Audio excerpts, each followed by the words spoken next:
I don't owe no one, no obligation. No one owes me none, so everything is fine, fine. I said I am that I am, I am, I am, I am.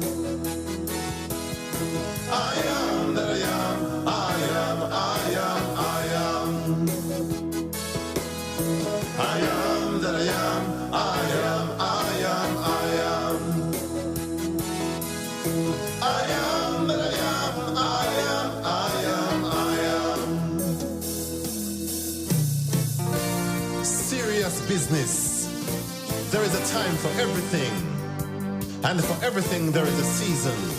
So man and man must reason.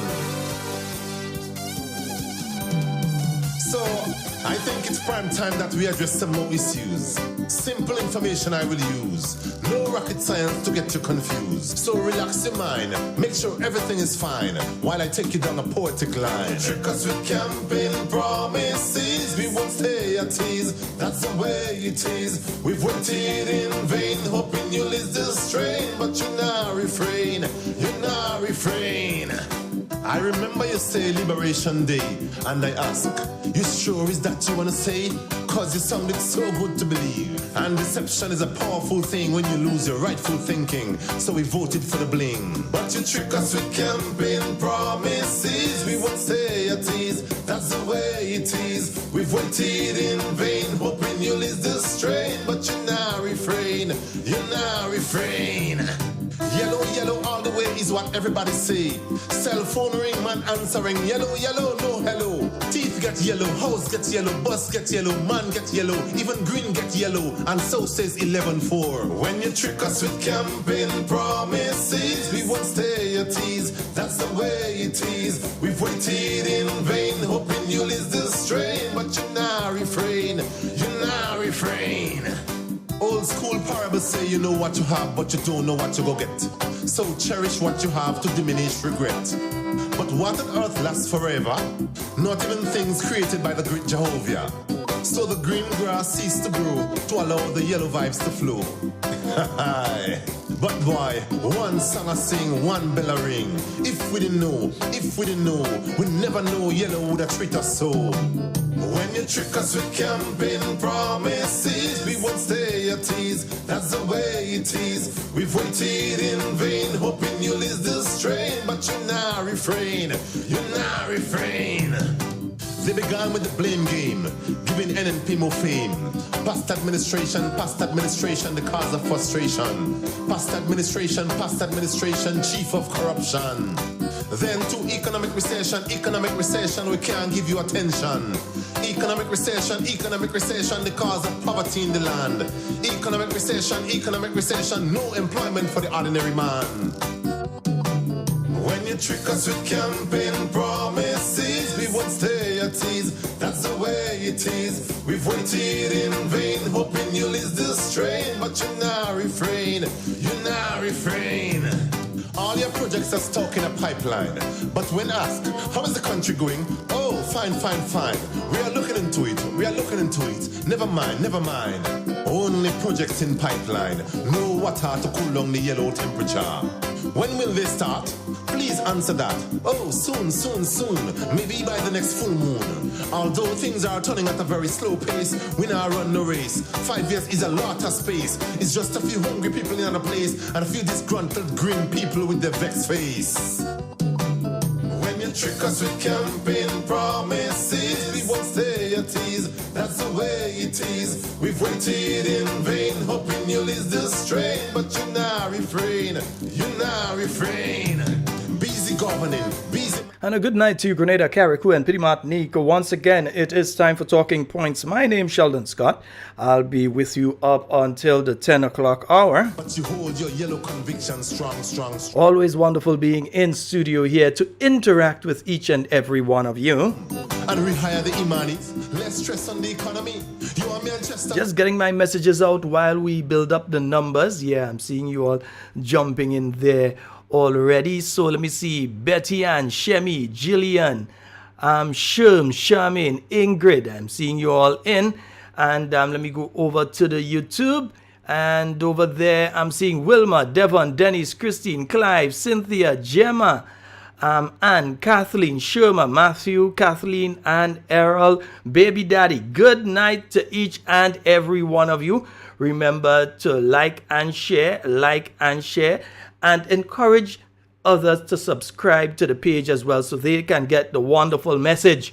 Yeah, nice. Yeah, we gotta make sure everybody getting message, yeah, everybody in this thing. We all in the same boat, heading the same direction. Even if some of us facing the other way, we still head in the same direction because we all on the same boat. You remember in the Bible, God had a plan for Jonah to restore Nineveh. But who will restore Grenada? Is it the same Jonah? Good night to you, Amisha. Hope everything is going okay now. I know you had a rough afternoon. Before the hatch, politicians sometimes form a crooked badge. After they get the vote, they now sing one note. Let me say a special good night to Dr. the Right Honorable Keith Mitchell. Folks, remember, next week, Monday, he will be on with us on Talking Points. All right? So he will be interacting with you, and you'll be hearing, you'll be asking questions, you'll be speaking about different issues and so on. So Dr. the Right Honorable Keith Mitchell, remember, he will be on with us on Monday, God's willing, on Talking Points. Pressure and hunger, and from the mouth of we'll be joined by some radio stations and so on for Monday's program. the Congress failed us, and I could never understand the distribution. We'll be giving you more information as the days progress. Good health. And for real, we appreciate the free barrel, but they only come in December. So what we are do from January to November? Suck salt and drink Nawasa water. When you trick us with campaign promises, we won't stay at ease. That's the way it is. So Margaret, Beavis, and Hillary, good night to you all as well. If I didn't say good night to you all before, just making sure. Sometimes you might duplicate. Dwight, Josette, Christopher, Nadia, Rodney, Marilyn. Good night to all of you. Nice. Just making sure I capture everybody. And folks, remember, we heading into the 49th anniversary of Grenada's independence. Have you ever taken time to read your constitution? Have you ever taken the time to find out what the Constitution of Grenada says are your rights? Yeah? As a Grenadian citizen, have you ever read the Constitution of Grenada? Have you ever taken the time, and it's available online, you don't have to necessarily go, but if you want, you can go to the government printry, because a lot of people, myself included, like to have the paper copy, the actual book itself, right? So you can go to the government printry and you can get a copy of the Constitution of Grenada. I know the last cost I knew for one was $25. I don't know if the cost has changed now, or you can Google it online. There are copies of the Grenada Constitution in PDF format and otherwise online. So you can Google that and you can find it and you can read what are your rights. Come on, we're on 49th. Next year we'll be celebrating 50 years as an independent country. Do you know what your rights as a Grenadian citizen are? There are many people who talk about all kind of rights and privileges, and they're just speaking off the top of their head. But you ask them, where is that in the Constitution? They can't tell you, because you know what? They've never read the Constitution. And it's important that each and every Grenadian know what their constitutional rights are, that they read the Constitution, and that they understand that you have some basic fundamental rights and privileges as a Grenadian citizen. All right, so you need to read your Constitution, huh? Yeah.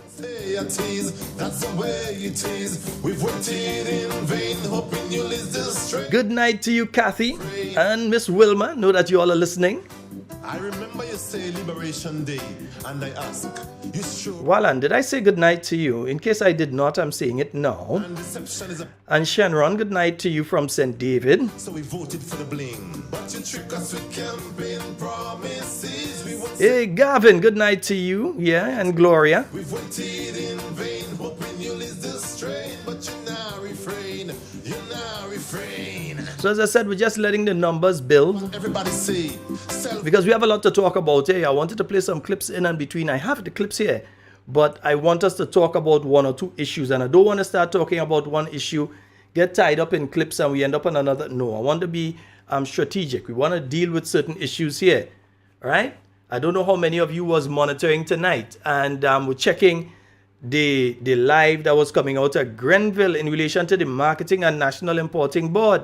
Yes, the same Marketing and National Importing Board that deceased Maurice Bishop leave for us, right? Yeah, that same Marketing and National Importing Board, there was a meeting with farmers discussing farmers and agro-processors. Gertrude, let me make sure, Gertrude Abraham, let me make sure and say agro-processors, because if I just say farmers, you see how Gertrude go and she rough them, because they're only talking about farmers and not the agro-processors, because she's an agro-processor.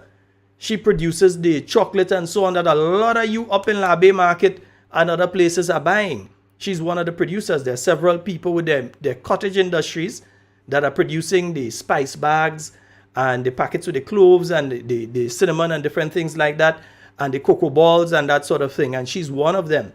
Yeah, and she spoke tonight at that meeting up there in St. Andrew.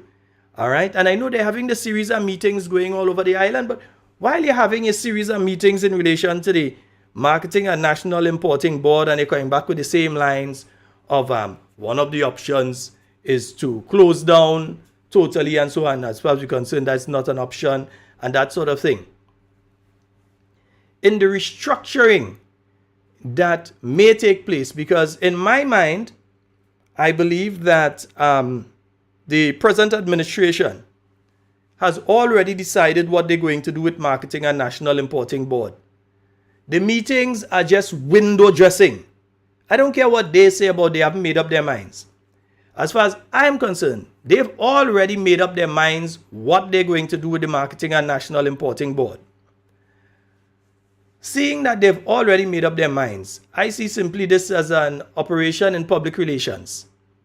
They're feeding the ideas out there to see what reaction they're getting from the various segments of the Grenadian society. So first, they met with the staff at the Marketing and National Importing Board, who even tonight, and that's kind of the reason I want to hold back on the clips for one more night, because there were certain things that were said by the Prime Minister tonight that I want to play for you, but I did not because it's probably still going on. I left it going on when I left home. So that there are things that the Prime Minister said that I think it's important that are replayed and that you hear. Yeah? Because he did speak, for instance, to the fear that the workers at the Marketing and National Importing Board have. The uncertainty with how they are going to be moving forward for the rest of the year. He spoke of the necessity to do whatever they have to do by February, because as far as he's concerned, it's a bad idea to be taking taxpayer money and paying for the workers at the Marketing and National Importing Board. It's okay to give themselves the 2,000 additional a month. It's okay to give them that. If they had forfeited that, they could have probably paid half of the workers that they're about to send home anyway. Yeah? If they had forfeited that, the non-taxable money that they've added to their salaries, if they had forfeited that, they probably would have enough money to be able to pay the workers that they want to send home. And we're hearing a figure of as much as 41 workers from the Marketing and National Importing Board who are due to be sent home. And not just we're hearing it, as in me, I'm hearing it from the workers there. Because that is the information that is being floated amongst the workers there. So what do these 41 people do? Do they jump on a boat and go to Venezuela? They go on a rubber raft and see if they can land in Miami? What do these 41 people do? Because these 41 people are now being placed on the breadline. Because the Prime Minister is saying no.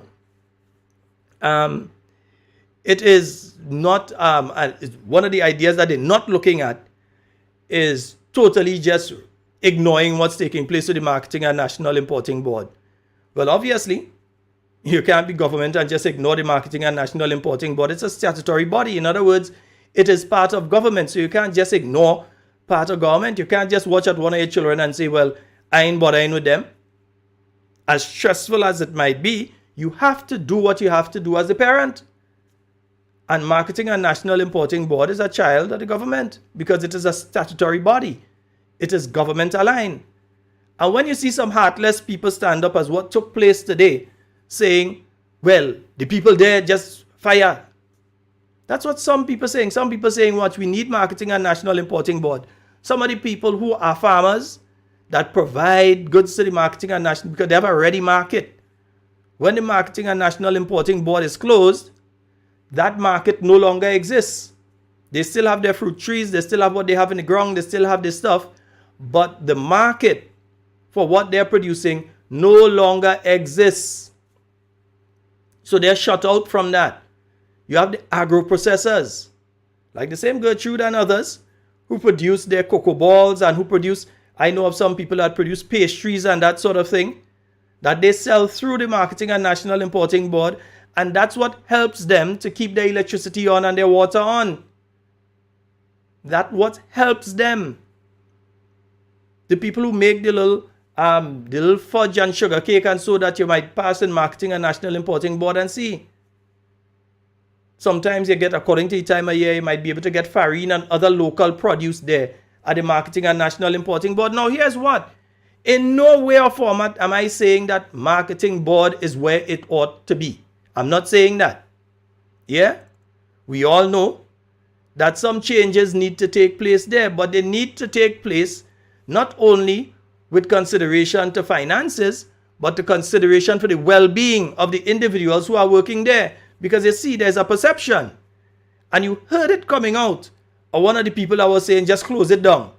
There's a perception there that everybody that working in Marketing Board is political appointees, whether under NNP or NDC, that they are political appointees. So it doesn't matter, just fire them.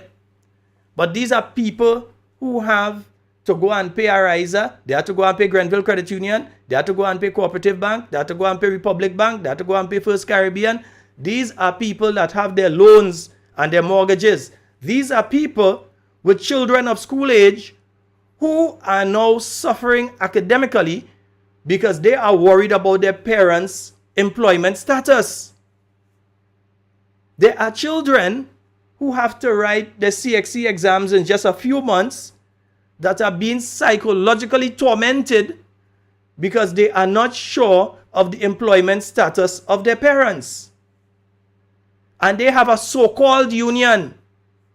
I ain't taking it back. They have a so-called union that say they're representing.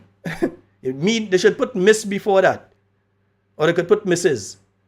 Because they misrepresenting. That's supposed to be representing the workers of the Marketing and National Importing Board. And you and I know very well that if this had taken place 1 year ago, that you would have placards in front of Excel Plaza in Granance. You would have placards lining Yonge Street. Because the union and other unions in solidarity would have come out saying that how the NNP wicked for wanting to send home workers. You know it, I know it. This time last year was the new National Party in office. If you were hearing this kind of discussions, you know what the reaction would have been. You know where there be protest march through the town of St. George for the workers who working in Marketing and National Importing Board, and the government wicked. You don't hear they want to send home the people, and the people have their children to take care of, and they had the bills to pay, and the people been doing a job, and they're doing a good job. Even if you say that the thing has not been managed properly, you can't blame these poor workers. You can't blame them. So you know that the union, the so-called union, that's supposed to be representing the workers. Let me be very careful with my language here. The so-called union that is supposed to be representing the interests of the workers at Marketing Board seems very silent. They seem to have gotten a case of what I call mutitis. But they could visit Mitchell's Pharmacy or go and see one of them doctors, and then they might be able to give them something to help them with that. Yeah? Because it seems as though they've lost their voice. They are unable to speak.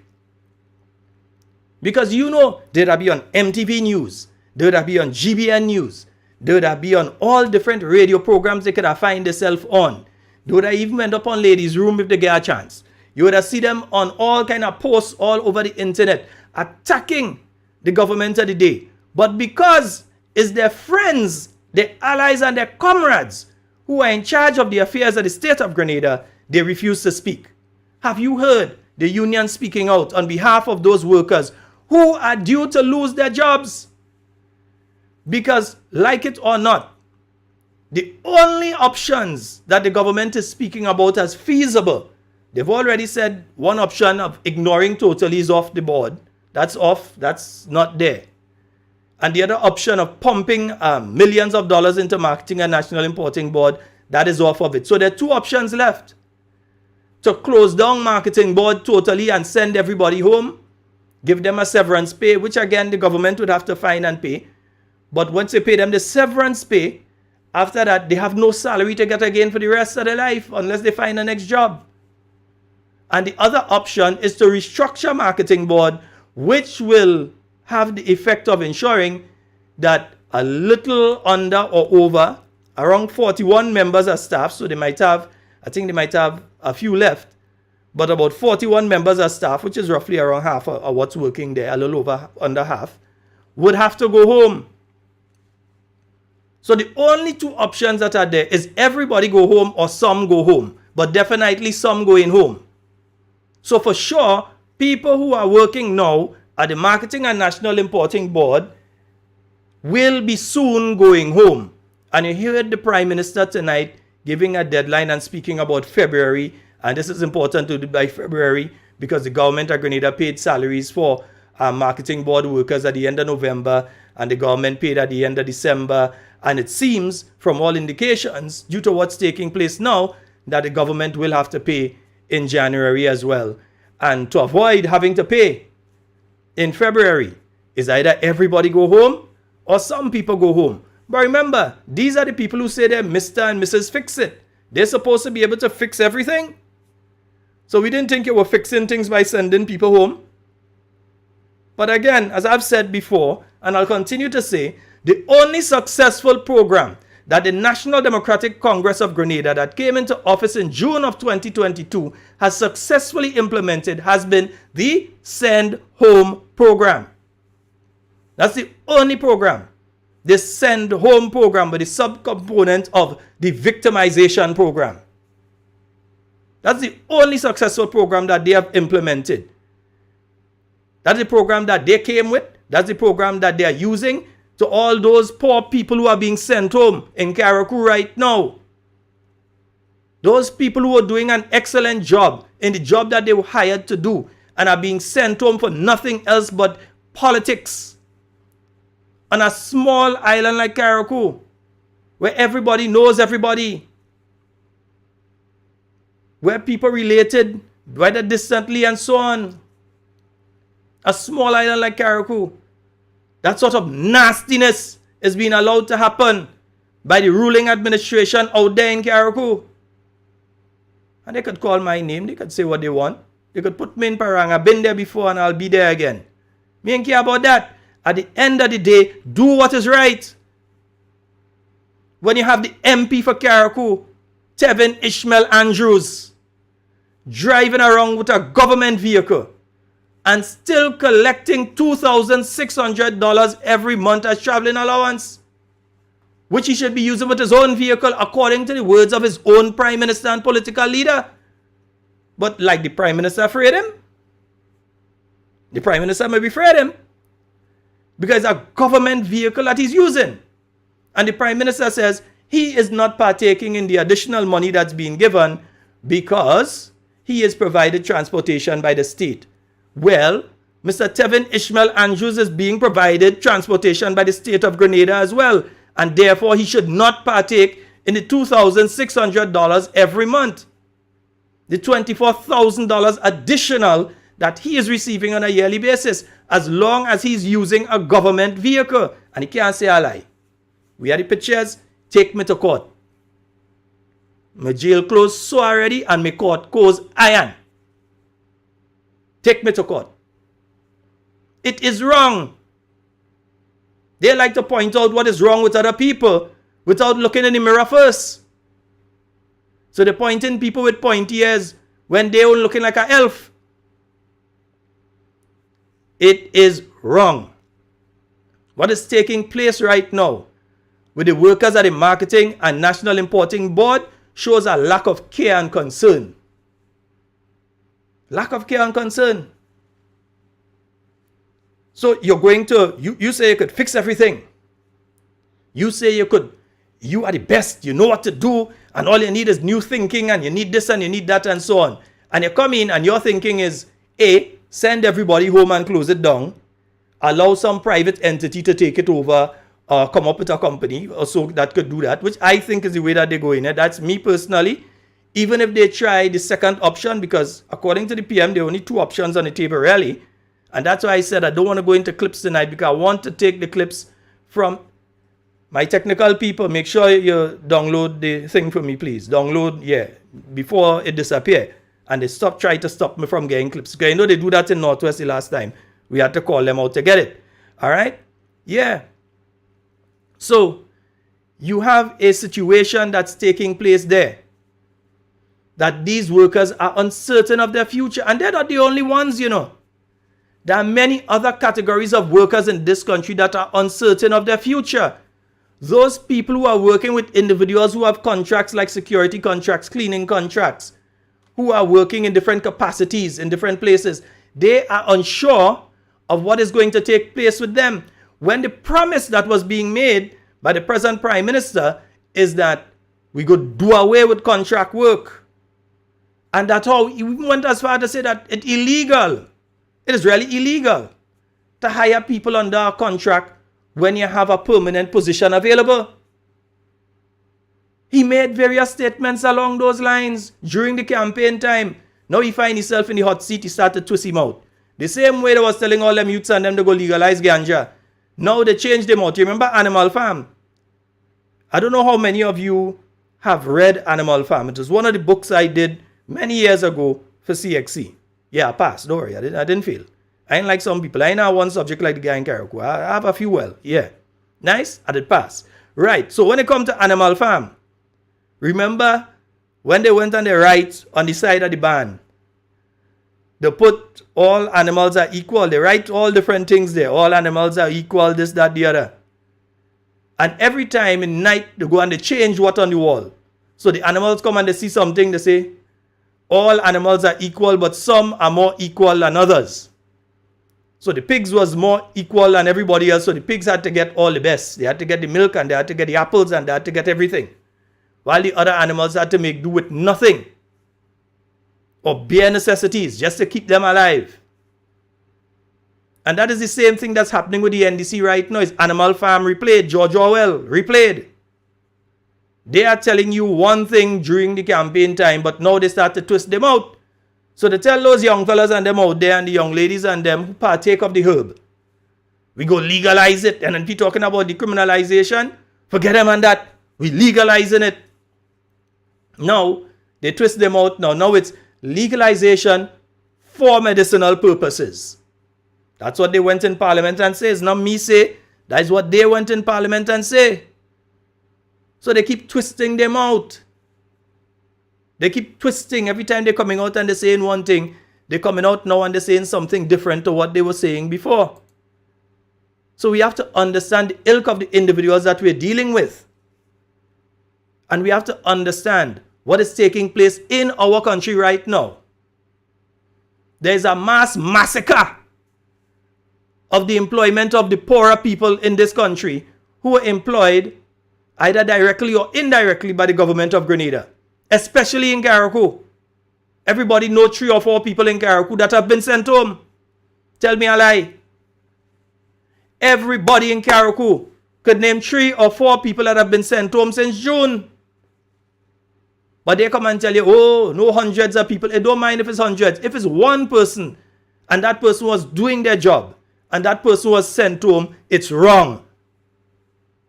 If the person was doing their job and they were sent home, it is wrong. But they're trying to play semantics with you.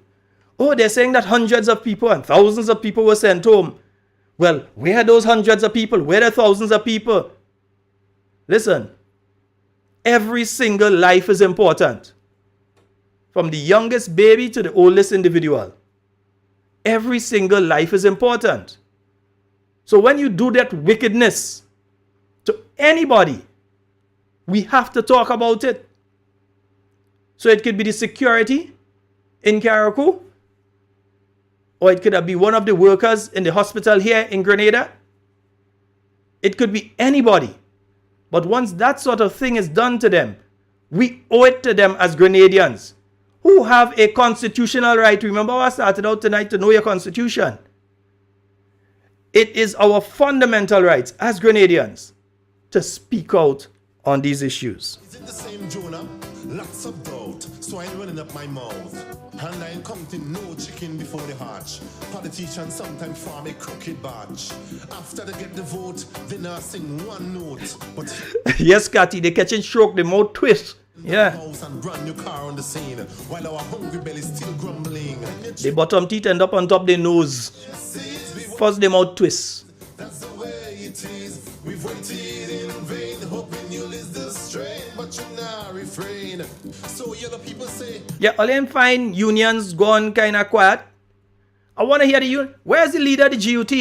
He was most vociferous and noisy, most upfront during the period of the new National Party government. All of a sudden the NDC come in, you're gone quiet, what happened? That's your friends, that's your comrades? Man, trade unionists don't have no friend. Trade unionist friend is the workers. Where is Teacher Jude? All of a sudden he get quiet. So teachers living in perfect life right now then. Yeah? Remember what we heard the last time? That the government was offering the police. And I think it might be possible that that's the same thing that was being offered to the Public Workers Union. And the Public Workers Union, remember, Mr. Grimes and them representing the nurses and them as well. Eh? So here is what. Here this one. Eh? Now, the Royal Grenada Police Force, Majesty's prisons and so on were asking for 488. So they were asking for a 4% increase in 2023, which I think they had already agreed with. That was signed off on and that's agreed for by the Royal Grenada Police Force and Her Majesty's Prison and so. 4% for 2023. In 2024, 8%, and in 2025, 8%. But here's what. Remember, as of next month, you're going to be losing 1% of your salary. You didn't know? Yeah. All you didn't listen to the budget? Yeah. Come next month, 1% of your salary going. But here's what the government offering. The government is offering 4, 2, and 2. So they know that they already signed off on the 4% for 2023. So they say, well, okay, police and prison officers, and so they're already getting the 4%.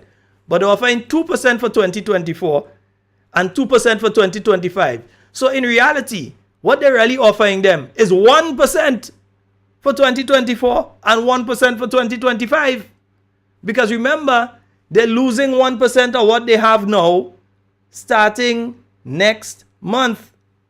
So the 4% that they agreed to under the previous administration and so on, they had agreed for 4%, has now been reduced to 3%. Mamat's bad, I stupid, them smart, who wrong, who right? Because if you're telling me that on my salary, you're giving me 4% increase this year, 2% next year, 2% next year, the year after that. And then now you come and you take out 1% from the same salary that you want to give me the 2% on. Then you're really only giving me 3% this year and offering me 1% next year and 1% the year after. And have you heard this from the trade unions? No, we have to come and tell you here. Are we the repository of all knowledge? No. But that's the reality. That's what the government offering them 1%. Had it been the new National Party down the streets already? Brother Grimes, Sister Rachel, I would have hear all you. I find I'm not hearing all you. Brother Grimes, to be honest with you, and I like to be fair here. To be honest, I just see Brother Grimes making posts on them. He does do look at videos every now and again, speaking on various issues. Not necessarily this issue. I don't know why. But he does be, and he has been, as he was doing before he became president of the union. I've been following him for a long time. I've known him for an exceptionally long time. So he has not changed his trajectory. He continues to speak on various issues. When he opened his mouth last time and he go and he speak about the workers in Karaku that losing their jobs, well, geez and ages, the amount of fight down that man get for opening his mouth and say. So I could say for Brother Grimes, I know during last year, I've been hearing Sister Rachel Roberts. So I will say, we being honest here, we being direct. I have heard from these two individuals. But it seemed like the rest of the trade union movement gone quiet. Well, Brother Andre Lewis, I hear him during the parliament. But Brother Andre Lewis, we want to hear you outside of the parliament too. These are workers, you know. And one worker struggle is all workers struggle. And that is what you say. One worker struggle is all workers struggle. So it can't be that it's this union representing you and that union representing you. One worker struggle is the struggle of all workers. Once it is for fairness. So you can't remain mute on this. The technical and allied workers has to speak on what's going on with the workers at the Marketing and National Importing Board and those poor workers that are being sent home in places like Carriacou and different places over here in Grenada that are being victimized because of politics. Because they cannot remove these people if it's based on performance. In fact, if they're going on performance, they have to increase these people's salary. And then to further slap the face of the unions, you offer them 1% for 2023, 2024, and 1% for 2025. You're saying 2%, but we all know that you're getting 1% less in your salary due to the NIS. So they're giving you 2 and they're taking back 1. They're giving you 4 and they're taking back 1. So in reality, what the workers are facing is 3% for 2023, 1% for 2024, and 1% for 2025. When what the workers were asking for, give us the 4% as in the case of the RGPF, and so as I say, we're not hearing the Public Workers Union on this issue. Sister Rachel Roberts, Brother Brian Grimes, we need to hear you on this. The police sent out their information, so their membership knows. But from what I'm hearing, the people in PWU saying they don't know where the wage negotiations are and so on. If 1 or 2 people know, 1 or 2 people know, but it should be made public so that all of them know. Yeah? So where is it at? Is the Public Workers Union and TAU going to sit down there and take the 3% for 2024? Well, Sister Daisy, yes. Yeah, thanks for the correction. So, are they going to sit down there and take the 2020, the 3% in 2023, and that 1% in 2024, and 1% in 2025, when you have also heard the intention of the government to make further changes to NIS, you know. So right now it's 1%, and you're already dealing with inflation. You're already dealing with the price of goods going up in the country. So already you have less and less, right? You have the reimposition of the petrol tax that's going to be taking place on the 18th, which means that you have less money in your pocket again. And then the price of foodstuff, listen, it gets so bad that if you walk into the supermarket and you purchase something, you walk into the parking lot and put it in your vehicle and you decide you want the next one. Sometime by the time you walk back to the supermarket, the price might change. You buy something this week, by next week you see it gone up, not by cents, you know, sometimes by $1, $2. You heard Camille last night. You heard us speaking about what the price of Guinness and different drinks are right now. Right. What she was speaking about, is it not Ribena? There was another one, she was a Welch, up to $10 now. So you're already seeing the price of goods. So the look of salary that you have, it's being eroded already. Then they're taking a 1%. And still, they're telling you, they only want to give you, you asking for 8%. They're telling you they won't give you 2 when they know they're taking 1. Then maybe I stupid and them smart. I don't know. We have a caller online. Miss that caller? Okay. Caller, you could call back. Yeah, folks, the phone lines are open. You could call on WhatsApp. You could call direct 440-7377. I didn't even realize it's already 20 minutes to 9 o'clock. Yeah, you can call directly on 440-7377. You can call us on WhatsApp. Whether you're in Grenada, outside of Grenada, you can call us on WhatsApp. The WhatsApp number 440-737. Oh boy, I'm forgetting my own number, 7377. Yeah, you can call us on WhatsApp there and you can call us direct. If you want to call us on WhatsApp on that number, what you've got to do is just save it to your phone, and then when you're going through WhatsApp, whatever you save it as, you'll be able to find it there, and then you can call us. So you don't need to have credit to call us. You can call us off your wireless network at home, and so you can call us and you can get us here on Talking Points. But yeah, 1%. After they get the vote, they now sing one note. But here comes Fun Judy. But in all of that, I just see Sister Daisy. Thanks, I keep saying racial for some reason. But anyway, I keep seeing Sister Daisy Hazard. Why am saying racial, Roberts? But anyway, I keep seeing Sister Daisy.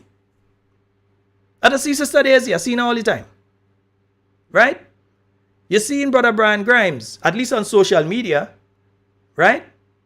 But when it comes to the GUT, but where you gone?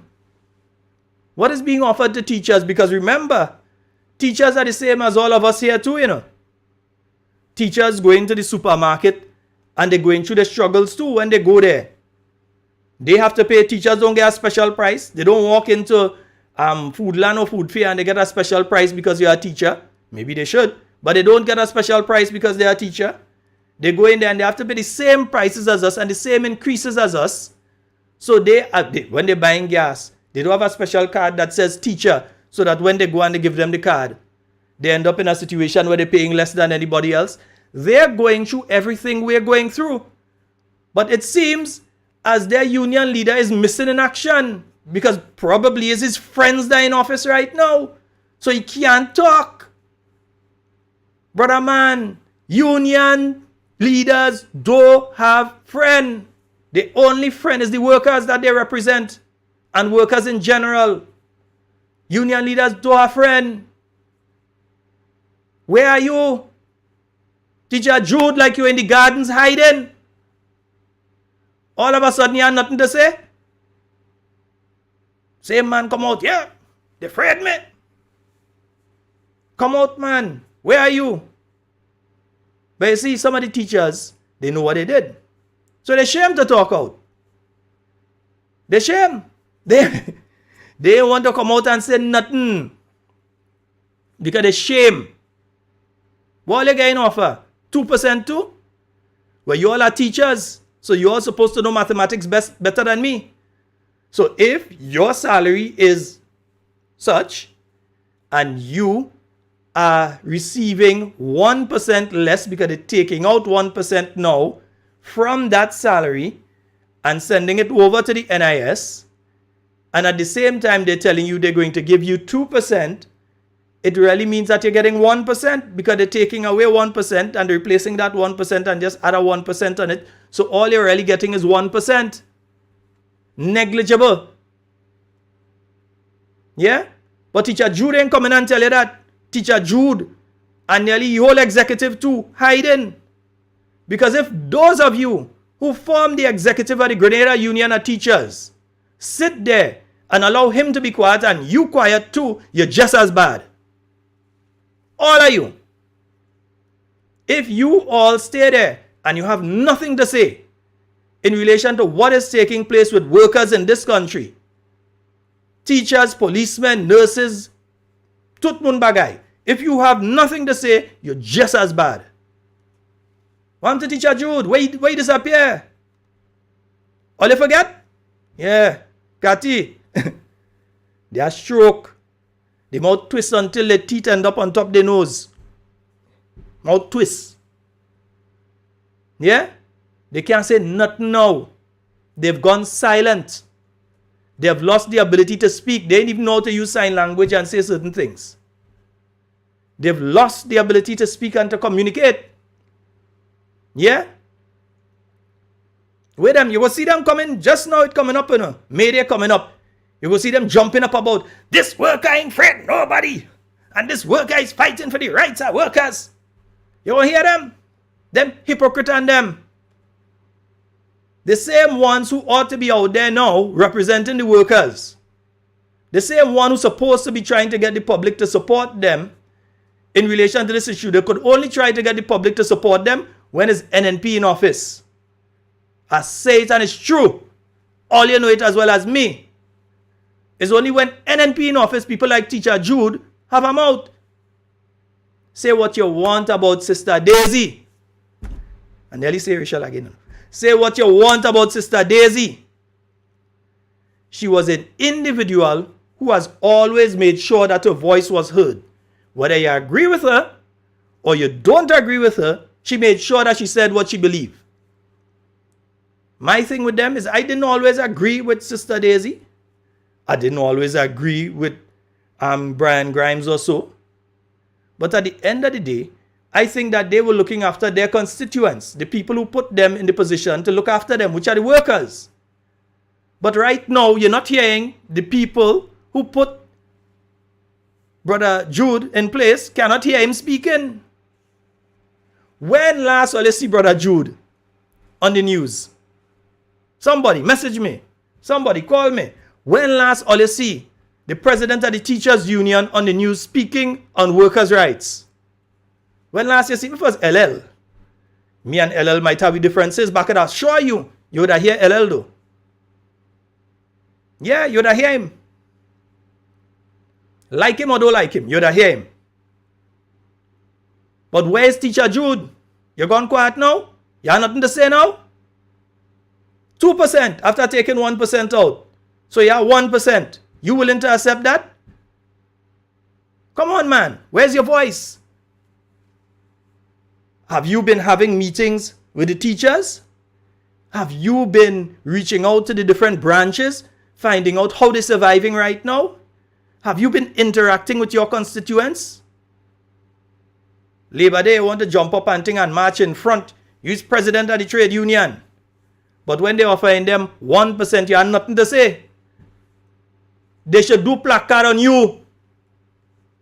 I've had placards done on me before. That is 6 or 1.5 dozen or the other. But your own union, if I was in it, I'd do placard on you. Hypocrite. Anyway. Busy neglecting, busy inflicting poverty and hunger throughout Grenada. 1,000 Frenchmen can never be wrong, but you hold your yellow conviction strong, strong, strong. So why not send them advisors home? They're sucking money like water in foam. And rehire the Imanis, less stress on the economy. You and Manchester hold up the country. You didn't see us down by the Bury when they said, yeah, Lockjaw take some of them. Promises, we won't say a tease. That's the way it is. We've waited in vain, hoping you'll ease the strain, but you now refrain. So we've heard about your internal division, but some can't digest that one. Remember the man say he's an ass. Yeah, I'm waiting to hear Teacher Jude in the garden, hiding. Jude in the garden, hiding from teachers. Remember that? Yeah, he hiding. Come real good, cause it's a long time Grenada ain't eat a food. Let me see where you're going on a step. You ain't having meeting with the teachers, you ain't speaking to them. All kind of thing happening with workers in this country. And you who's supposed to be a leader representing workers, hush your mouth. You had nothing to say. Grimes open his mouth, they attack him. Daisy open his mouth, they attack her. So the others gone quiet. Andre Lewis, he said what he had to say in Parliament. I want to hear him speaking outside of Parliament more on this. Brother Andre, your voice is needed. You have to come out and speak on behalf of these. It's poor people they're sending home. It's not multi-millionaire with hundreds of thousands or millions in a bank account. It's people who bank account empty, and when they get a salary at the end of the month, that's the only time it does look like it have a look of something inside it. That's the people that these people sending home. That is the people. And I find all you quiet. If it had happened under the New National Party, wee papa, I'm telling you, you would have heard them. Solidarity. We need to ensure that the government understands that workers will not stand for this. It is a blatant embarrassment to the government, by the government to offer this to workers. How could they offer us 1%? You would have heard them. But no, because it's their friends, their comrades, their associates that are in office. They have nothing to say. So marketing ward workers who really don't have a serious union representing them. Folks, I'm sorry I missed that call on the WhatsApp call. You can call back. Yeah. So the workers who working at the Marketing and National Importing Board, who may not be able to be called that pretty soon, They don't really have a union representing them, a so-called union that misrepresenting them. That is what's taking place with them. You know the individuals, and you know if it was NNP in office, you know what they'd be getting on with. But you see they're quiet right now. Why you feel they quiet? And you wait. If another ants will bring the news, you wait and see if they wrap up Marketing and National Importing Board, because they may try the second option first. Send home part of the staff and say we were fighting up and we're trying to balance it, and then we can't balance it, so we have to send everybody home, because they may find it's too much of a shock to just send everybody in Marketing Board home one time. That's what they may do. So they may say, let's send some of them home and say we're restructuring, close our branch here, focus everything in this one location, cut the amount of staff that doing this, cut the amount of staff that doing that, and in other places, that's what they're going to do. And then afterwards, they're still going to head down the road of sending everybody home. They don't say, well, we tried, it didn't work, we had to send everybody home. But here's what, you're going to find out who is the person that's going to be bringing in the sugar. You're going to find out who get the contract to bring in the sugar in Grenada. You go find out who get the contract to do all kind of thing. Because already, if you're on social media like I am, you're seeing an ad there by a company that's associated with the person who is managing Marketing Board right now, asking for farmers with various produce to contact them. All you know what I'm saying? The person who is the chairman of the Board of Marketing and National Importing Board, who is also at this point in time managing the Marketing and National Importing Board, is associated with a company that has an ad right now asking for people who doing the same thing that Marketing Board does do, like farmers and producers, agro-processors, asking them to get in contact with his company. In other words, while he is supposed to be righting the ship of Marketing Board, on the other hand, the company to which he is associated is trying to give Marketing Board competition. Because if you're telling all the people that have chive and cabbage, lettuce, tomatoes, yam, sweet pepper, when mangoes in season, all these things, if you're telling the farmers that have that to get in contact with your company because you want to provide that avenue for them to be able to sell that, it means that you are trying to take over the market that the Marketing and National Importing Board is losing. And they can't tell me the ad ain't out because I make sure I screenshot it. Or they can't tell me the ad ain't out. I made sure that I screenshot it. Yeah? It's me alone tonight. I can't put it up.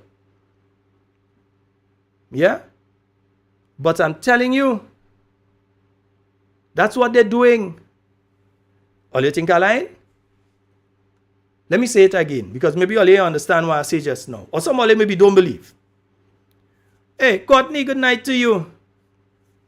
Right.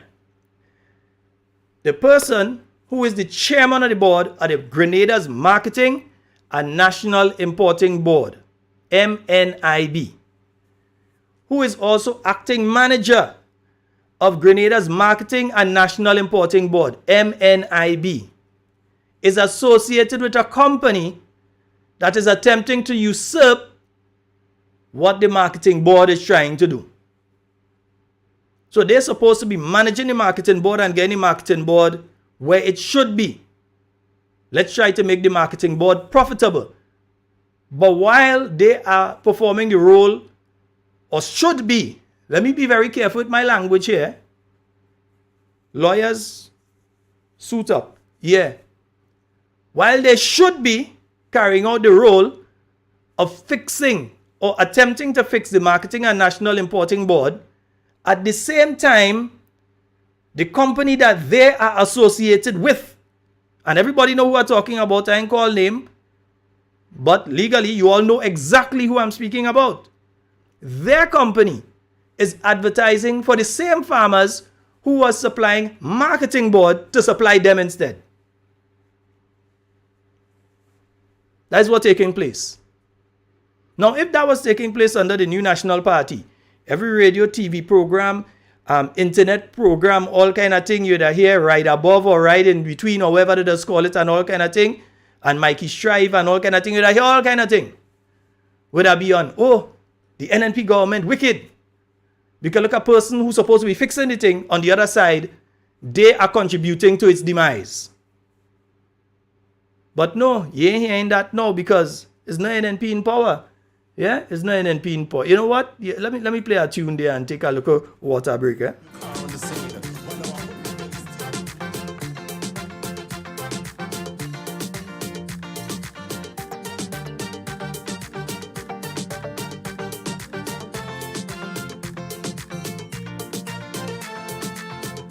Hail, hail, Mr. Grenadian. It's with great concern that I ask this pertinent question. I can see by your actions that you can care less. Pay no heed while this country struggle to make progress. Yet you claim that you love Grenada and she is second to none. But the first chance to get you split, you pack up and run. Remember you was counted as a citizen of this nation. Rise and take a stand and make a contribution. What have you done for Grenada lately? What have you done to improve this land? Good night to you, Antonito. See you've jumped in. Ibrahim, good night to you. Make a contribution. Have you toiled the soil and the hill to reduce our input bills so we could keep a couple dollars in hand? We've got a call online. Good night. Hello. Good night, caller. You're live. Go right ahead. Hello. Okay, maybe that person is having a little issue with their line. Caller, you can call back. You did get through. You can call back, all right? 440-7377. Remember, you can also call us on WhatsApp using that number. So 440-7377. And for those of you outside of Grenada, 347-329-3101. If you want to call direct, or you can also call us on WhatsApp, all right? Yeah, so I just kind of have to be looking this way to make sure I'm getting the calls direct, and so looking that way to get the WhatsApp, looking this way to make sure that the audio is going out properly and that kind of thing. Yeah? So you all see us different shifting. Nice, that is what's taking place. What you should emulate, your production and dedication are secondary. So much petty lies and excuses you make to be on the job. Time is money, so think of how much of it you rob. So I wonder who is going to end up getting the total monopoly on bringing sugar into Grenada. Because let's just understand something with sugar here. If you've got the monopoly to bring sugar in other words, if you are the only entity to bring sugar into Grenada, that is supposed to provide you with millions upon millions of dollars on a yearly basis. Because remember, even if a person is diabetic, they still have sugar in the house. You know? They mightn't use as much, but they still have sugar in the house. Whether it's to go and bring the chicken as we do in the Caribbean, down this ends here to go and make with stew and thing, or to make the local lime juice for the children. There is sugar in every single house. There's no house in Grenada that does not have sugar in it. I challenge somebody to tell me about a house that does have sugar. Nearly every house has sugar in, unless you can afford it. But every house has sugar in it. The same sugar, that price going up next month as of February. Yeah? Along with several other items, the price of sugar is going up next month. And it is in every house in Grenada, which means every Grenadian spends, if every Grenadian spend $1 on it, and it have 110,000 of us here, is $110,000 you get on it each time all Grenadians buy sugar. Yeah? And we know it's not $1 for it. So imagine how much money the importer is going to make from that. That person set by. For as long as they have that monopoly, they well fix. Yeah, so I wonder who going to end up with it. I ain't calling name. Yeah, good night. Good night, Mr. Sheldon. How you do? Hey, I'm great, man. How are you? Yeah, man. I'm blessed. I'm good. You go ahead. Here's what. Come here. You go ahead. I hear the kind of low on your side, though. Oh, okay. I can fix that. But you go ahead. Yeah. Right. So, what I was saying is that we have to do our thing, right?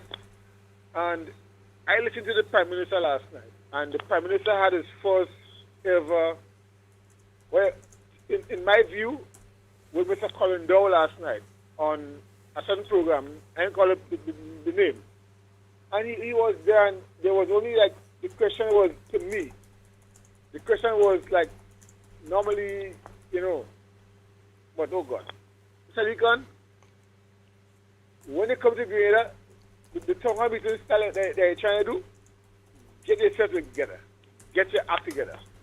Right? And Sheldon, I don't know if you know, but the 21st of January, we're going to be playing, right? St. Patrick's, right? Mm-hmm. And we're going to be there. Because apparently, what is happening is that everything that we say, there is something to debunk our saying, right? And you, Sheldon, use one person that I know that is, you was in the Hall of Politics, right? You know politics. And if you watch politics all over the world, Brazil, America, this guy they call George Santos, you know who was there. You know who was in there? And actually, Jabez, Sheldon, we know who we chose and we know why we chose them out. So, who don't know why the person was chosen out? When they say they were this and it was that, you were there. You were a senator. And I respect you. You understand? So, wherever they are radio and they want to know what your background and whatever you do, you do. Right, brother? All right. Bless it, brother. Okay. All right. Bless. Yes, indeed, folks. 4407-377. You can also call us on the WhatsApp on 4407-377. Yeah, you could call on air and directly on that same number. And for those of you in the diaspora who would like to call directly, you can call 347-329-3101. Yeah. Let me get back my tune, man. Yeah, let me get back my tune. You understand?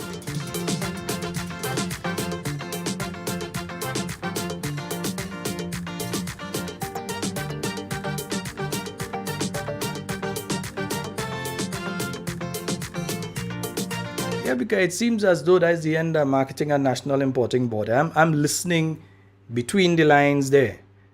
And to me, it's just to go around and say, well, we met with the farmers and we met with the workers, and the decision was that we are going to move along with Plan A. And if Plan A doesn't work, then we're going to move along with Plan B. Yeah? So they wouldn't ignore it. They wouldn't pump millions into it. But what they will do is cut the expenditure, cut the amount of money that it takes to operate it.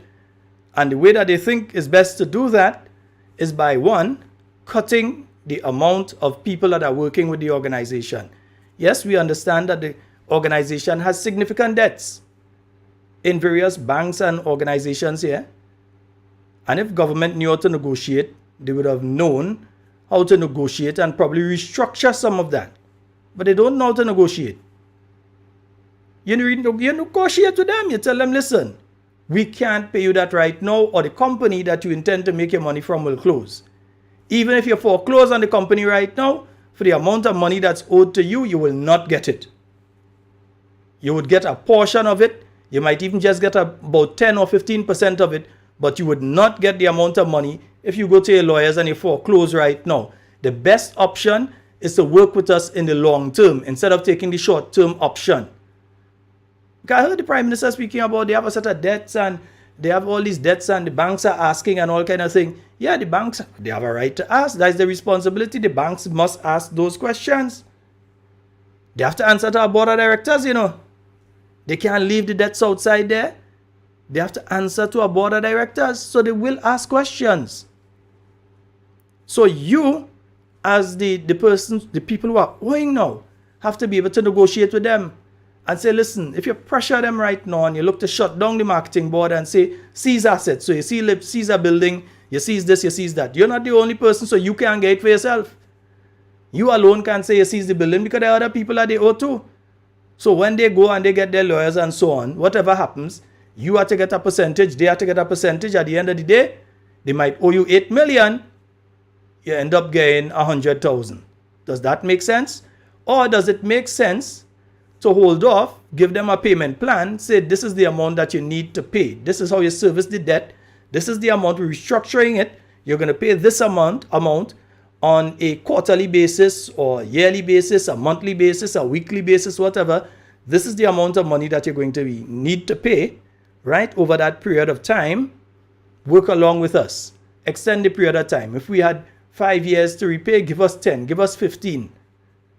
You could bank on the fact that you're going to be getting that money into your account. You have business doing with us for the next 15 years. Instead of you just shut us down now, you get your little piece of money and that is the end of it. So you have to ensure that you have people that know how to negotiate and speak. So when you come and you're telling me the only option is to either close it down and give everybody a severance, or the other option is to send home some and restructure the organization, because putting millions into it is not an option. You're not going to do that. And to just ignore it is not an option. We don't expect you to ignore it, your government.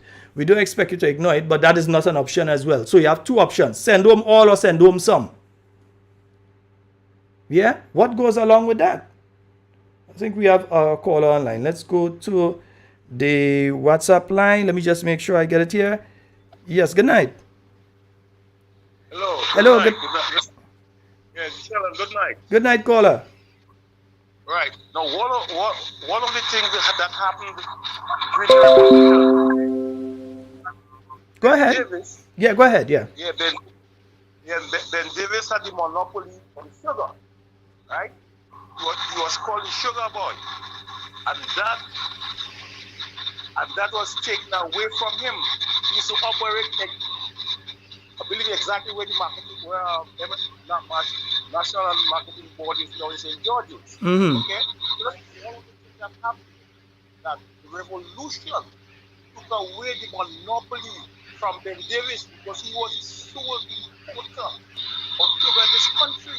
Caller, I'm having a slight problem hearing you. I don't know if you're using a Bluetooth or something, but that might be interfering with your audio. If you're using a Bluetooth or wireless or anything. I'm on WhatsApp. I'm going to call you direct later. Okay? I'm going to call it from your house phone just now. Okay? Well, in fact, right now I started to hear you a little better. So I don't know if you want to continue. Okay. What I'm saying is this, right? That Mr. Ben Davis had the monopoly on sugar before the revolution, and he used to function on Young Street, where marketing board is now. Okay. Just taken away from Ben Davis. I don't know if you have that kind of information. No. Somebody already has monopoly on sugar.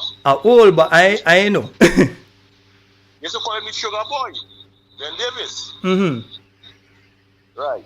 And that was something that was taken away from Ben Davis under the revolution. Okay. Yeah. The next point I want to make is this, right? The reality of the pension is now coming home to this new administration, realizing that the economy of Grenada cannot afford pension in its present structure. No, we have to understand as a people that when this act was passed in 1968, there was no ministries. Oh, but it's not caller, give me a call back on the pension one, because again, the something with your audio started to interfere there, and I wasn't hearing what you were saying. And while I am picking it up, I'm sure the listeners are not getting the full thing, and you're making a lot of sense and a lot of points that I think need to be made. So either you give us a call back, either on the WhatsApp or directly. I'll call you direct. Okay, brother. All right, thank you. Yeah, and that's the thing. The caller was just speaking about an aspect. I didn't know about that there was one person that had the monopoly in relation to sugar in Grenada prior to the revolutionary period. And what the revolution was doing by bringing the marketing board was breaking that monopoly, because that person was making a lot of money off of sugar. They had the monopoly on bringing sugar into Grenada and sending out all of that.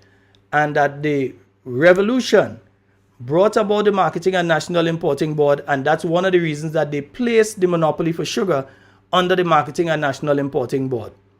All right? So that's one of the things that the caller was saying. He was also attempting to make some points in relation to pension. And the one or two bits that I heard, very important points. But the thing is, with the audio that was coming through, if I am having difficulty to hear, I'm pretty sure that you as well, who are listening out there, are having, because I'm hearing it first and direct, and then it's being transmitted. So I'm sure that you are having some problem hearing as well. So let's hope that that caller would either call us directly, or if they were using an earpiece, or they were using like one of those microphones to speaking to the mobile. Yeah, when you're using that and you call on WhatsApp, it affects the quality of the call. Sometimes you have to use the phone directly and call. So caller, I hope that you can call back. All right? Yeah, because again, you're making some very valid and some very important points. And we have a caller on the line. Good night. Hello, good night. Good night, Brother Sheldon. Hey, good night to you, my brother. How are you tonight? I'm okay. Okay, you go right ahead. You're live. Right. So I was making the point first, right? Mm-hmm. That Mr. Ben Davis had a monopoly on sugar. Mm. And he was known as the sugar boy in Grenada. And that was changed when the revolution came into being. Okay. And Ben Davis used to operate on Young Street. I think it's in the same building where Martin Board is today. Okay. So that is something that we had before, and because of the kind of profit that was made from that by one person, it became important that the revolution to take away that monopoly, bring it on the marketing board, so the nation would benefit rather than an individual. And I'm certain that I'm not the only person who knows about Ben Davis, the sugar boy of Grenada. Mm-hmm. Right? So somebody had a monopoly already, and that was changed. The next point I want to make is this, right? Concerning the pension. No, the Pension Act of 1958 cannot be sustained as it was in 1958 as it is today. In 1958, there was only 8 legislators in Grenada who was not salary earners. And I want to make this point. The 8 legislators were not salary earners. The day-to-day operation of the country was under the administration of the governor, the attorney general, the colonial treasurer, and some persons who was cut from the public, including members of the Legislative Council. So you could have been an elected member of the Legislative Council, and you could still be a member of the governor's Executive Council. During that period, we were getting granting aid from England. We did not have ministries. We had departments. So we had a few departments. Under social services, you had the department of, you had health, sport, culture, education. Then you had the department of communication and works, the department of trade and commerce. And you had few civil servants, and that was run under the administration of an executive officer or a CEO or a TC, a chief technical officer or a chief executive officer. Mm. That was how the system was. And England, under the subvention we was getting, was able to pay pension. And just let me fast forward here a little bit. In 1961, when the Gary government was dissolved for squandermania, it was dissolved on the advice of Mr. J.M. Lloyd, the then administrator of Grenada. We did not have a governor at the time, but we had an administrator, J.M. Lloyd. And he informed the exchequer of the British government that Eric Martin Gary, then chief minister, was squandering the money of the taxpayers, what we were getting from England. And so the exchequer from Her Majesty's government in England dissolved the Geary government. It was not an act of the people of Grenada or the governor of Grenada who dissolved the Geary government for squandermania, but it was the exchequer of Her Majesty's government. I want to make this, I'm making this point for reasons, that 61 years later, 63, 4 years later, that our country today, based on our economy, that we are not in a we would not be in a financial position to sustain pension in its present construct. And therefore, we refuse to take the advice from Dr. Mitchell to say, let us have pension reform, let us use NS, and then people who would be pensioned will get 70% of their pension. We refuse that.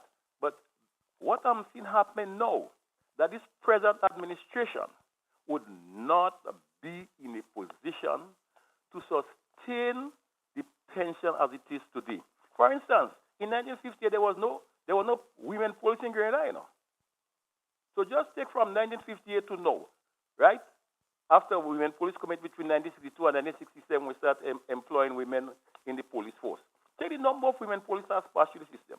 Look at the ministries today. Look at the number of persons we have working in the civil service. Look at how many ministers we have in government.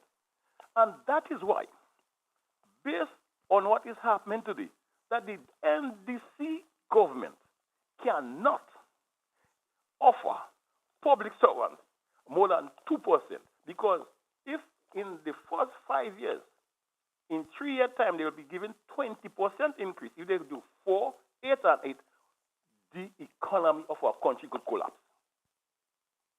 And when we look at the number of persons today who could be eligible for pension, for instance, if you enter the Royal Grenada Police Force at the age of 18 and you are now 50, you could take a pension and go, because now it's mango season. And this mango season will last for long. Have a good evening. All right, thank you so very much, caller. Yeah, folks, all I had to add to that, caller, is I just come out school, I'm ready for exam now. That caller just take us to school. I'm ready for exams now. Because the caller was able to talk about the monopoly that existed before. And I'm seeing various people here. Good night to you, Mr. Francis Pierre. Mr. Francis Pierre does a program every single day of the working week, Monday to Friday, at 12. Yeah, it starts at 12, finishes at 1 on Real 91.9, Real 91.5 FM. All right, so you could always tune into Mr. Francis Pierre. And he's saying the caller is correct, and Mr. Pierre is somebody that would know. Yeah, I see Marilyn saying that as well, and she's also someone that would know that there existed before monopoly in relation to sugar in Grenada, and now, how many years later, it seems as though we're heading back in that direction again. And he was also able to talk to you about the 1958 Pension Act, and at that point in time, how many people were affected by that act that was put in place during that time. But now you're trying to apply the 1958 Act. That if you had 400 people that was working under the government of Grenada, at that point in time that would qualify for that act. Now you're speaking about thousands of people. Not only the thousands who are working now. Remember, you're also speaking about the thousands who already retired in the last few years. That you now have to apply the 1958 Act to. And what the New National Party was saying is that there is no way that that would be sustainable. There is no way that you would be able, as any country, to pay that sort of money on a monthly basis going forward. And you also remember what the caller said just now. The union's asking for 8, 8, and 4.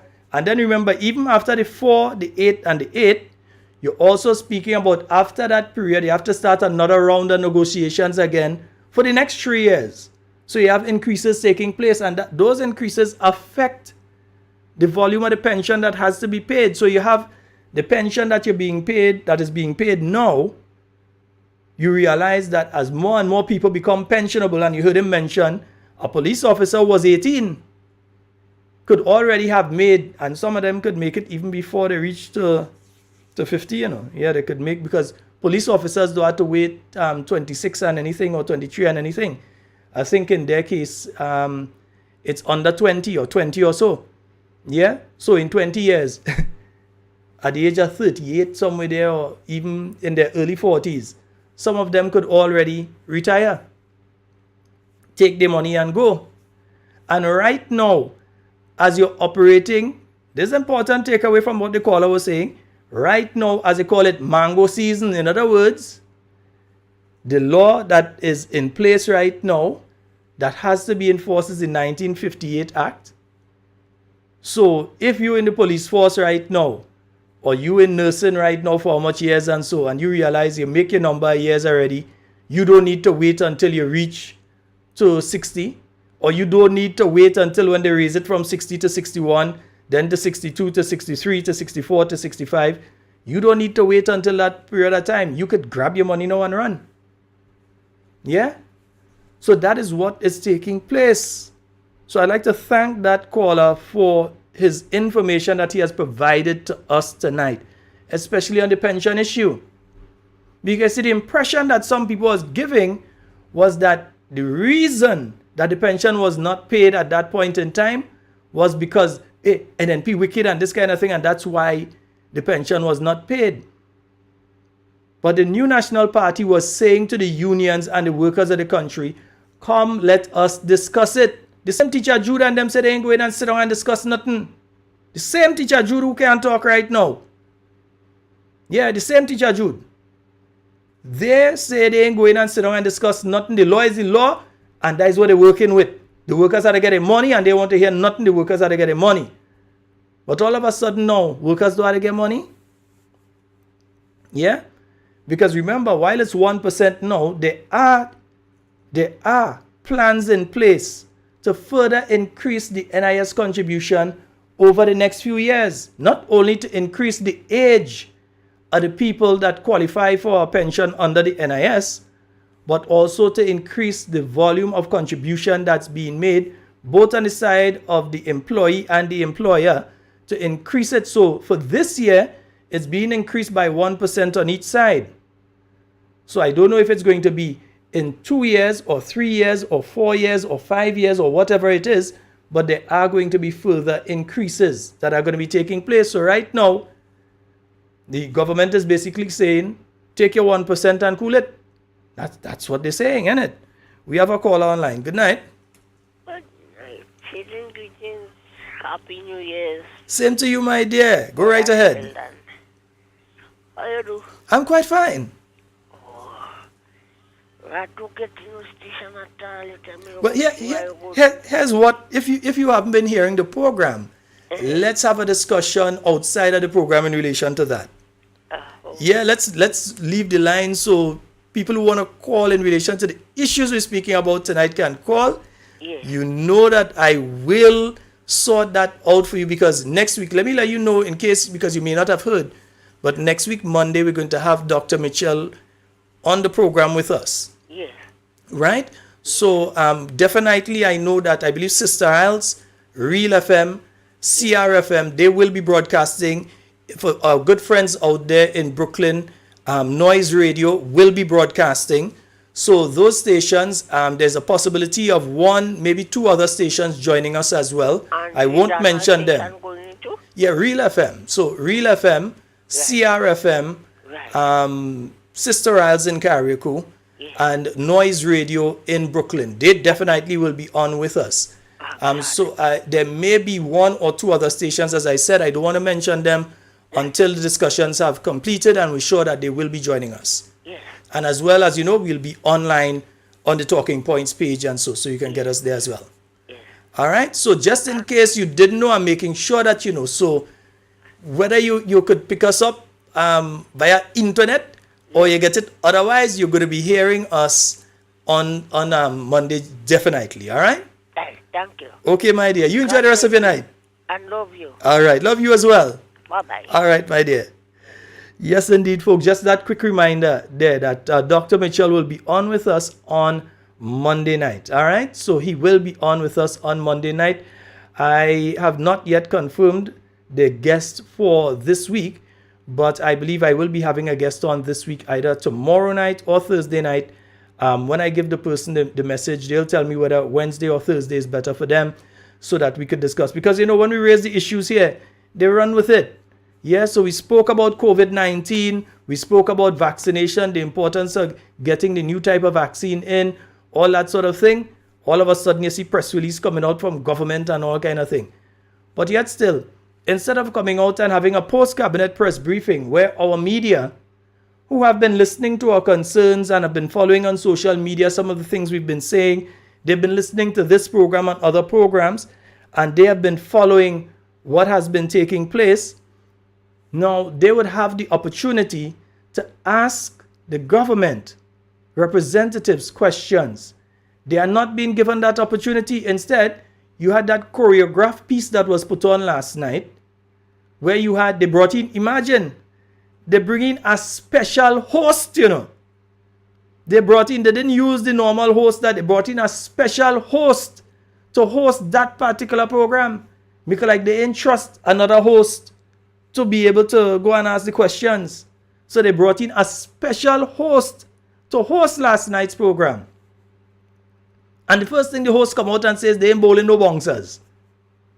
We don't expect it to bowl bouncers, but we expect it to ask the questions that people want the answers to. And they did not ask the questions that people want the answers to. They totally avoided them. Yeah? And then one of the things, we could talk about some other things in relation to that. But one of the things that I found comical was when they were asking the Prime Minister about the challenges of the job, having been in the job for the last few months, how he's found it and some of the challenges and things.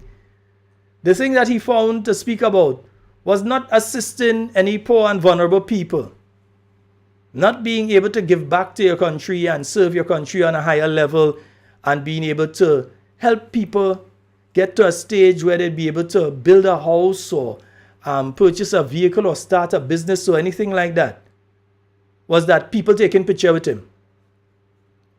That was his great achievement in the last few months, that everybody wanted to take a picture with him.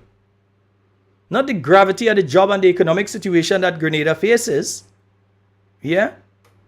Not the economic situation where you have to find additional money to pay for pensions on a monthly basis, and you're staring down the barrel that 5, 10, 20 years or even sooner than that, you may find a situation that the government meets a month that's unable to meet its commitments in paying salaries and pensions, and also servicing its other bills, its national debt, and so on.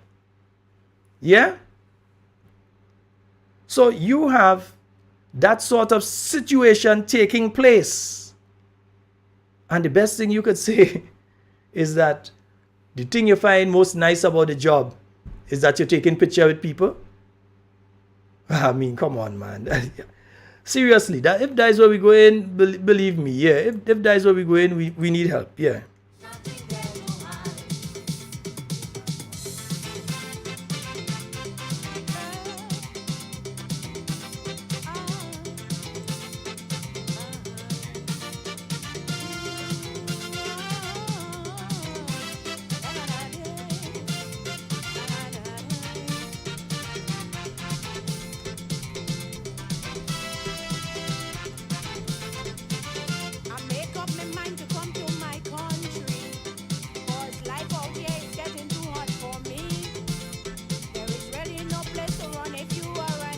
Folks, we're heading down to the 49th anniversary of independence. And unlike other people, the New National Party is a patriotic party. So we wouldn't do when we in office, we telling you, go out to the national activities. And when we out of office, we saying, don't go. Go to the national activities. Wear your national colors. Show your national pride, because Grenada belongs to all of us. Not some of us when we're in government, and it's not for others when they're out. No, it belongs to all of us. Show your national pride. Wear your national colors. Ensure that everybody understands perfectly that Grenada is the best country on earth. Yeah? Nice.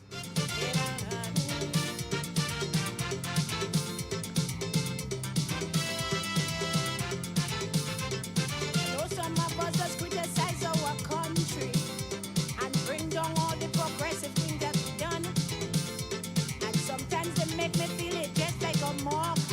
And somebody asked me today to remind our Honorable Prime Minister, where is the cabinet conclusion? Yeah, we still await. It is now the 10th day of January 2023, and we still await the arrival of the cabinet conclusion that states what he claimed in that meeting a few weeks ago, a couple months ago. Yeah, we still await the arrival of that cabinet conclusion. So somebody reminded me today to say, hey, don't leave out the cabinet conclusion, no, ask for the cabinet conclusion. Yeah, we still want to see that cabinet conclusion.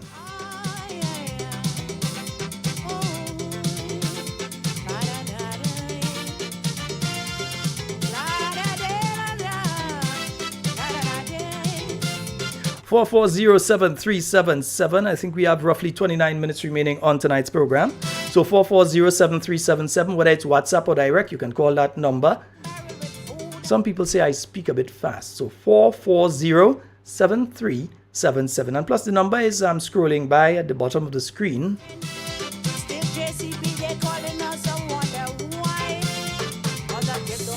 So I think I will stop speaking about the issues that are going on in Carriacou and Petit Martinique. I'll lie and talk about it every single week. Maybe not every single program, but I'm going to speak about it every single week. Because it's wickedness to see Kendra Mathurin Stewart go and she gave out apartments to people who need apartments out there in Carriacou. And Petit Martinique, people from Petit Martinique got too. And then now you're telling people they have to reapply. Is that an official position that the people have already gotten the apartments have to reapply? Or that there are empty apartments that new people should apply for? Or that the people who got the apartments from the government of Grenada no longer are getting them? If I was them, I'd take all it to court. Seriously. I'm sure it has some lawyer taking that case for free. Pure wickedness.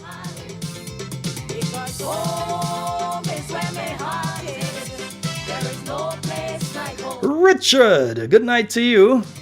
Yeah, Richard Allen, good night to you, bro.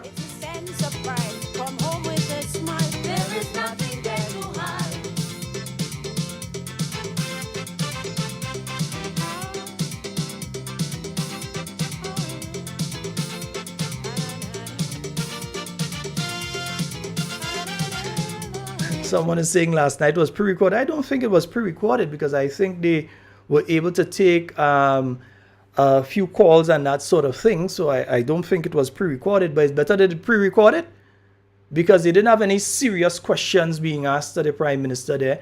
No deep insight into the economy of Grenada and the way forward considering the local, regional and international challenges that Grenada faces, because you're facing right now challenges such as the continued conflict in Eastern Europe.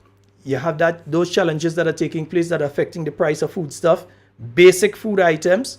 Yeah, you're seeing some countries where the price of bread just continue to double and double and go up and go up and go up. And so you're facing those issues. You have your local issues that you are facing as well. Increased unemployment because they're sending people home. So increased unemployment and no serious effort to create new employment. Because even when people try to employ themselves and going to CES and saying, well, okay, let me create a stream of income for myself. CES end up as a cesspit. Yes, CES in mess. Because they put 2 NDC gatekeepers in front of CES. And anybody that they consider NNP, you realize none shall enter. Sume. Okay, sir. Where you get? Sume. You want a shirt? You could get a pretty shirt now. And get that. Yeah? So sume. None shall enter. That's what's going on. So you have people who, by all the criterion that's set up, that are fully qualified for the loans, that are not being given the opportunity to get these loans. Yeah? Because probably the nenen, uncle, niece was a supporter of the New National Party. It don't even matter to be you, you know. Could be your parents or a significant other. The painting was a broad brush, so when they paint them, you get in paint too. So a lot of people have been applying and being refused. That's the kind of thing that they've been doing. Look, You have a situation with somebody like Clifford Bridgman, who even said that the Minister of Agriculture spoke with him, tell him that, look, hey, you've been doing an excellent job, you're the kind of person we want to work with, and so, bam, Clifford get your letter. Everybody know Clifford Bridgman. I mean, there's Grenada. Clifford is a well-known entity here in Grenada. Whether it's NNP or NDC, he's saying what he had to say. And even if he support New National Party and he say he support the New National Party, if he don't agree with something, Clifford Bridgman is a man coming out and say, hey, I don't support that. Say, I like my party, but I don't support that. Sent home.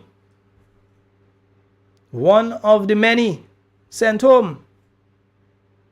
And I line, they run amok the end of December. That last week of December, they let us fly left, right, and center. Yeah? It was using the Postal Corporation or something. But let us fly left, right, and center. That is what is taking place in our country right now. And while that is happening, you have people speaking about unity. And I'm saying for me personally, I'm not saying that what goes for me has to go for you. I'm not saying what goes for me has to go for anybody else. But I can't stay there and see people treat people like that and say they're doing a good job. I can't do it. There's no way me as a Grenadian citizen with the constitutional rights that I have, that are enshrined in the 1974 Constitution of the island of Grenada, there is no way that I could see the things that these people are doing. And honestly, because there's a day that we all have to face the Almighty, there is no way I could see the things that these people are doing and remain silent and say they're doing a good job.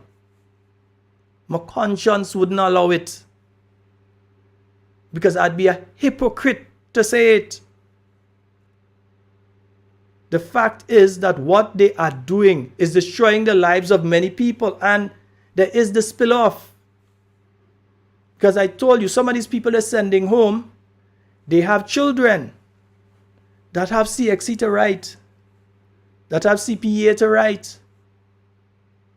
Some of these people that they're getting rid of, they have children who are in Form 3 about to go in Form 4, Form 4 about to go in Form 5, who listening and hearing the mother crying in the next room because she gets sent home. And she don't know, because she's a single parent, where the money is going to come from to send those children to school for the week. She don't know. Whether it's $5, $10, $15 or $20 to give them on a daily basis, she don't even have halfpenny. So they're hearing, and there's a psychological effect to that, that they're hearing that it is affecting their schoolwork. It is affecting their performance in their academic studies. But some people ain't care, they just do it. We get rid of them. Or limit NP had to go. That's the sort of attitude that you're hearing out there. And we can't continue that way. And while these things are happening, while this category of workers, you hear Teacher Jude and them silent. Teacher Jude had nothing to say. The same Teacher Jude that went on march and all kind of thing. 1% now, I ain't hearing you. 1%. Don't try to feed us nothing that is 2%. Because it can't be 2% if you're offering 2% and taking back 1%. Yeah? And remember, while they're offering 2% and they're taking back 1%, the $2,600 that they are getting every month, that they can't touch that for tax or NIS, you know. No, you can't take NIS on that. They're getting the full thing. Remember, that's in addition to their salary. So they're taking out the personal income tax and the NIS from their full salary. But the $2,000 that they added, and they say it's traveling allowance, if they had added that to their salary, then the 1% and the personal income tax, all of that had to come out from that. So what they said, they didn't even want to pay the 1%, so they take it and they put it as traveling allowance. And under the rules, traveling allowance, you ain't paying no personal income tax on that. You're not paying any taxes on it at all. You're not paying any NIS on that. You can't apply NIS to your traveling allowance. So they're getting the traveling allowance. Meanwhile, you ain't getting that kind of money added, right? But you had to take out 1%. And listen, if you're taking out 1% and it's going to save the NIS, at least speak to us and tell us the strategy for how you're going to deal with the NIS. And tell us now before you start to raid it, because we know they have a history of raiding the NIS when they run broke. Yeah? They just claim it's the New National Party doing it. But if you check the records, it is always the New National Party that has to come and save the NIS. It's always the New National Party. And that's historic. We have a caller online. Good night. Yeah, good night. Shall I let's call back again? Yeah, go right ahead, man. Let me ask you a question. Mm-hmm. Squatters land, right? Like squatters, right? Mm-hmm. Do you know how many people squatted in Grenada? I don't have that figure off the top of my head. I'd have to see the latest poverty assessment. Right. I want to be the devil advocate, right? Up by the hospital steps there, when you walk up there to the right, is anybody squatting there? If you're going up to the hospital to the right, I don't know if it's squatting or not because I don't know who holds the deed to that property. And if if the person has applied and has the right to do that. So I'd have to actually check the registry to know. Right. So I only asking because the reason I'm asking because I know that if we have places that we need to put our canteen, it's supposed to be in the hospital, there's lower down to rent, and there's a building, I would say, to the right when you walk up, right? And to me, there is squatters. That's to me, squatters, right? Mm-hmm. Yeah? But what I'd say is we have to be careful because you never know if an individual received the permission of government to have their business there, or if they have title to a particular piece of land unless you check the registry. If you've done that, then you could call them, whether it's squatter or whatever you could call them. But indeed, it is a matter that probably has to be looked into. Yeah, because I've been at point up a couple years back because when Mr. Forrester had his dialysis thing across there, that building was resurrected there, and to me, NMP was in power, NEC was in power, and that building stayed. And the building developed. But what I'm saying is that if that building is a squatting building, and that building right now, there's nothing wrong with the building. The building is doing a service for whoever comes here. But what I'm saying is that if you have to serve in the canteen, go and get your spot in the hospital place, right? And if what we say in Grenada right now, we try to be trivializing and saying, okay, well, and the NMP lose and we lose bad. I want you, Sheldon, tell us how many votes that NMP lost the election by. And I want you to tell the people that the lady in St. John, the minister in St. John, how many votes she won that seat by. The ballots in St. David's, how many votes Mr. Deacon Mitchell won by. And let's go on, because people said, oh, NMP lose bad, and 2007 votes is not much. You understand? So, NMP folks, the 21st Plains, we going, right? Mm-hmm. All right, bye, brother. Later, yeah. Yes, indeed. And I want somebody give me some more information about the activity in Plains because I don't have it directly. So, can somebody message me? And if you know me, you know my number, so you could message me and give me the information, or you could WhatsApp it on the Talking Points WhatsApp. So at least I'd have that information there that I could put it forward. So send that information to us in relation to the activity in Plains on the 21st, I think the caller said, the 21st. Send that information for me so that we can talk about it. You know, some people say play that song for them.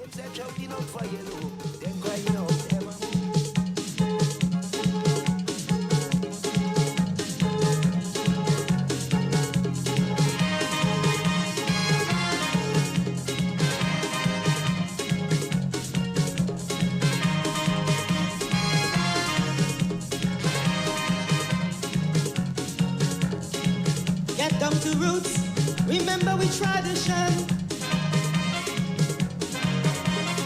for this Kambule, Chambalasi ruling this time. Get Yes, we everywhere, taking it from the grapevine. Yeah, and one person is messaging me now about the situation on Lagoon Road. That's something that has to be seriously addressed. Huh? If the You campaign can't put up temporary structures for the carnival and then it becomes permanent structures and that kind of thing now. Tuesday will make it better. You need to sting me finger. Now only 1 year later, this country have been heart failure. Hey, you vote, you don't vote, same damn thing.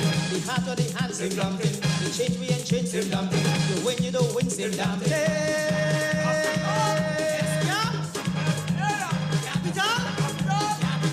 Anthony, so I've actually, when I got in this evening, I was actually looking for that exact song and I wasn't able to find it. Yeah. For some reason, I know I have it, eh? We love honesty, with it we must succeed. How can we grow without our basic needs? If you change your course, here could be paradise. Why strangle the hopes by trying to 407-377 347-329-3101. Remember, the first number is both a WhatsApp and direct line number 440-7377. If you're outside of Grenada, you may need to put a 1473 before the 440-7377. Then you can call us on WhatsApp from wherever you are. we vex, we don't vex, same damn thing. We talk, we don't talk, same damn thing. We walk, we don't walk, same damn thing. Yes, Anthony, so that's the exact song I was searching for and I couldn't find it, yeah.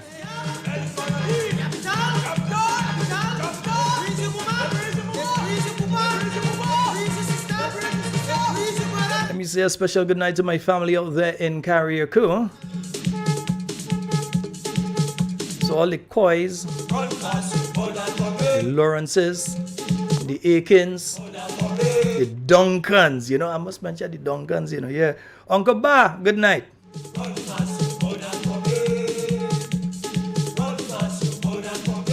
And all the others who carry other names but you know you're related to, yeah, we're saying a special good night to you as well. Hudson up there in Petit Martinique, good night to you, cuz.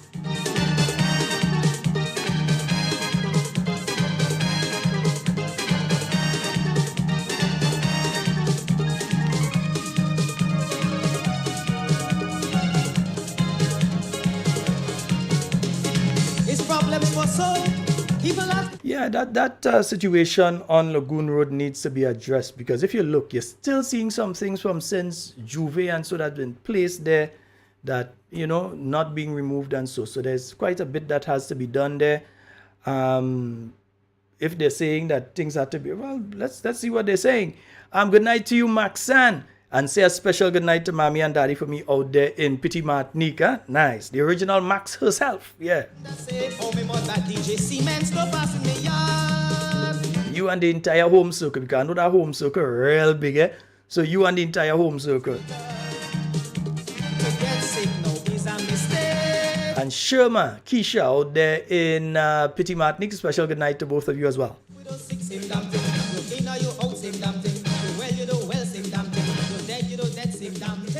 Yes, indeed. And folks, yeah, there are so many issues that we need to speak about. And you realize that I'm rotating between the issues because, again, the last few minutes of tonight's program, I want to again revisit that port issue. And I'm saying that because I've traveled to other Caribbean countries and I've seen what is happening in those countries. I spent my early years in the Republic of Trinidad and Tobago, but Trinidad in particular, yeah, I've actually never been to Tobago, but Trinidad. And I know how things developed there over the years to the point of where they've gotten now to 600 murders a year in a small country like Trinidad. I've been to St. Lucia even recently, and I've seen what has contributed to how St. Lucia has become crime-wise. Next door in St. Vincent, you just have to speak to somebody because we have good Vincentian friends right around us. And Malcolm, Vincentian friends right around us. Monday. that you could speak to, and you know what has taken place in those countries that has brought them to the situation that they could no longer sleep with their doors and windows open in certain areas, and they have to be scared to enter certain communities. This is Grenada. I could leave here now, and I could go into any community in the island of Grenada without fear. Anywhere. There is no place in Grenada, no community that is a no-go area for me. I could go in any area. From Petit Martinique, come right down to Point Saline. I can go in any community in Grenada this hour and I'm safe. I don't have to be afraid. Right? Also, I'm known, so people know me all over the place. But I'm safe to do that. And if we want Grenada to become the kind of place that there are no-go areas, that you can't go in this area because you might get shot or you might get robbed, or if people there don't know you, you can't enter that area. Yeah? If that was the case, we don't want that to be the case here in Grenada. Yeah, we don't want here to become like that. That's why I keep raising that issue on the port. But we have a caller online. Good night. Hey, Brother Sheldon, good night. Hey, good night to you, brother. How are you? I'm okay. All right, go right ahead. You're live. What I find the union leaders, they can't quiet. What happened? They tip them out. They can't talk now. They get mutitis. There's a thing called mutitis. That baby, they can't talk. Mm-hmm. Because I know every day, and it's not the thing that makes sense alone at all. They're going to strike out straight, right? But now you have the government doing what they want, and the union, like if the union leader, they turn politician, right? Instead of they seek the interest of the client, they seek the interest of the government, right? So I want to ask them a question: who elect them as the president of the union? Is the government or the workers they represent? Man, it's very it's very interesting that you ask that question, because it seems as though it's the government that elect them, because all of a sudden it look like they're representing. You have not heard the teachers union president. I'm sticking on him particularly because you do see Mr. Grimes every now and again. You do see Daisy every now and again. Andre Lewis is in the Senate, so you see him there, although you may not hear him outside of that much. But where's Teacher Jude? He gone quiet now. About 8 months and counting? 7-8 months now and counting, he gone quiet? The last place I saw him, when they had the town hall in the church center, and where the prayer, Mr. call him out and tell him the face that they lying. And they sit down there and they heard Prime Minister say, he couldn't open and say nothing. So everybody turned dummy. But he was in 2022, before the election, he was not dummy. He was spoke, he already like to speak. But now he turned dummy like in ball clothes. So he's seeking the interest of the government. Everything, anything, whatever the government did, they accept him. But call upon the workers, you go see someone go hide for a time, you go pretend.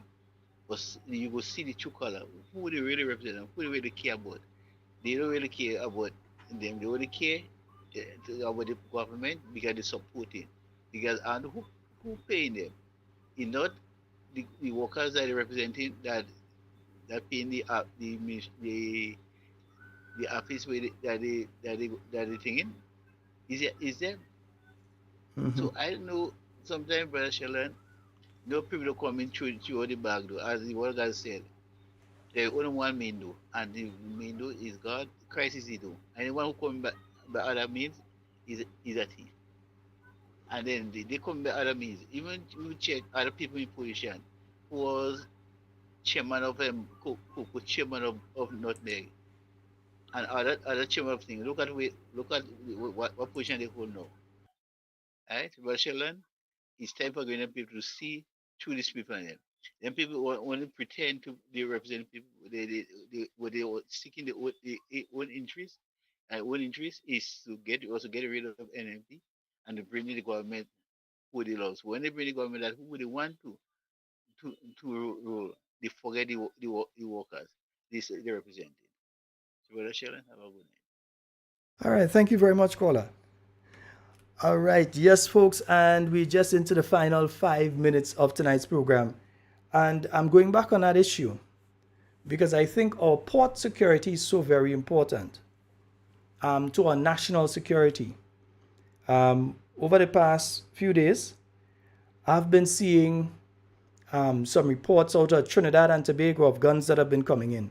Yes, we know Trinidad's borders are porous, but some of the weapons that are coming in are not coming in from the Spanish Main. No, they're not coming in on those pirogues over the Gulf of Paria to Trinidad.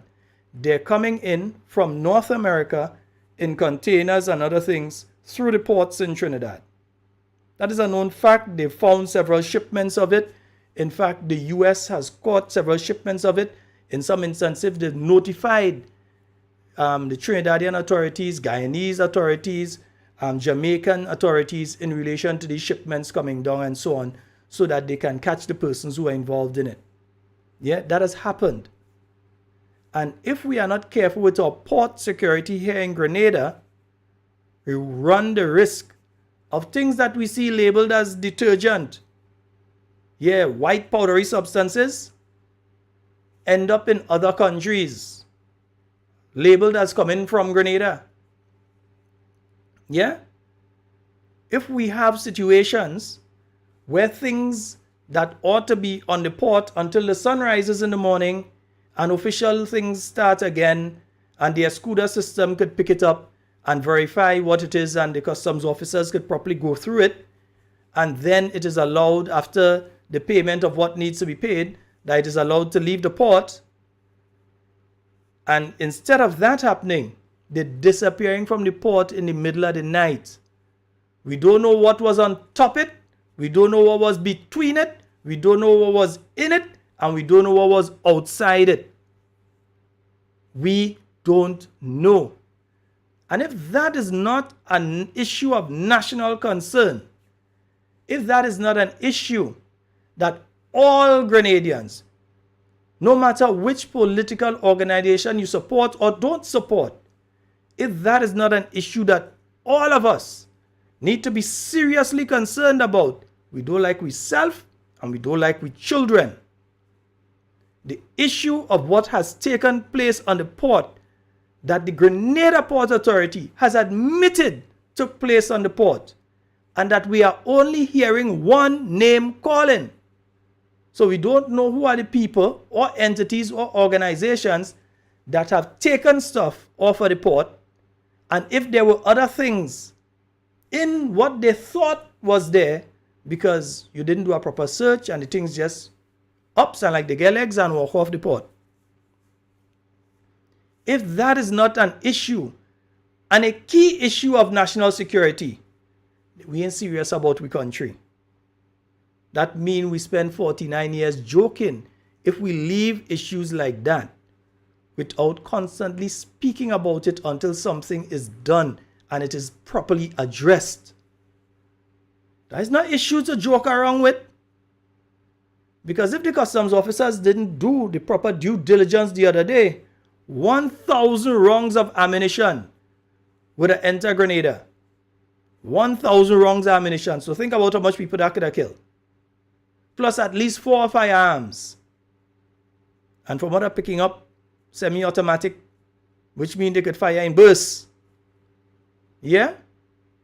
So if we don't continue to raise this issue and ensure that the issue is addressed, brother, sisters, we in for problems. Folks, that's all the time we have for tonight. It's been wonderful being here with you. Let me just make sure I get all my stuff queued up here properly to, let me make sure I get through there and I'm ready to finish up. Nice. Yeah, if we don't ensure that we do what we have to do, what needs to be done, what must be done to protect and preserve the people of Grenada and protect and preserve the type of country that we have right now, where we can feel safe to move about any hour of the day or the night, where people can visit our country and feel safe. They know they could come in Grenada and they could go wherever they want and they're safe. That if We see a person, a tourist or a visitor, walking somewhere and we find somebody harassing them too much, that one of us would step in and say, hey, leave the man, leave the woman alone, or leave the people alone now, man. You see the people and them going about their business, give them a chance. Or that they could feel safe enough that they could get a ride from one location to another location here in Grenada.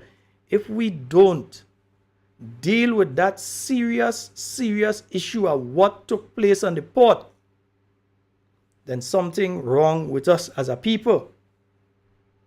We have to get to the bottom of that. Yeah? We have to know exactly what took place and who were involved. Because it's now we say so, Port Authority say something wrong took place there. And that it cost the state significant sums of money and the Port Authority significant sums of money. Not we said so, Port Authority said so. All right? So we can't leave that issue alone. We have to continue to ask, to question. And anytime we get the opportunity where the Prime Minister is actually in a forum, you could ask him questions. Not in the forums that he's doing right now talking about marketing. But I wouldn't say veer off course and go and ask him questions about that. I would say stick to the issues with marketing board with that. But there will be other opportunities and he has to be asked the questions in relation to that. What took place? Who was involved?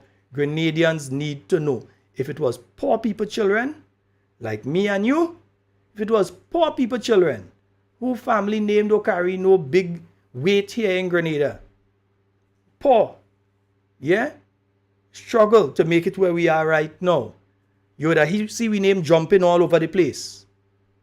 Yeah? If it was me, you would have seen my name jumping all over the place because I know they like to grab it and throw it all over. So you'd have seen jumping all over the place. But because, from what we're hearing, it's not that kind of people that are involved, we're hearing a different story where the thing gone quiet and they're hoping that nobody speak about it and that it remains quiet. I'm going to continue to speak about it. Yeah? I'll continue to speak about it. Folks, in everything you say and do it safe and secure. I want to be speaking to and with you and not about you. Love each and every one of you, and I'm leaving you with this one for tonight.